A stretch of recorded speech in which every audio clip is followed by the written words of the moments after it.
শহরের মূল সড়কে যানজট, প্রশস্ত সড়কের দুই পাশে অবৈধ পার্কিং আর হকারদের রমরমা বাণিজ্য তো আছেই।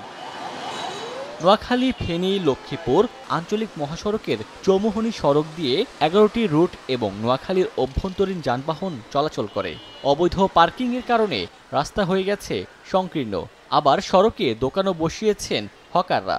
তাই এ সড়কের যানজট ও ভোগান্তি এখন নিত্যদিনের। ফেরিওয়ালাদের যত্রতত্র অবস্থান, রাস্তায় মানুষ চলাচল করতে পারে না এমন অবস্থা দাঁড়িয়েছে।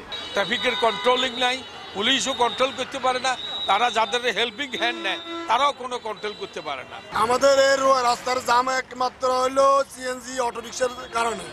যানজট নিরসনে শিগগিরই ব্যবস্থা নেওয়ার আশ্বাস পৌর কর্তৃপক্ষের। সেনাবাহিনীর সাথে আমাদের কথা হয়েছে, আমরা খুব অচিরেই আমাদের যে সকল বাজারে যে সকল ভ্যান এবং রাস্তার উপরে ভ্যানে যারা মালামাল বিক্রি করে তাদের বিরুদ্ধে আমরা অভিযান পরিচালনা করব। চৌমুহনী সড়কটি 2 লেন থেকে 4 লেনে উন্নীত করা হয়েছে।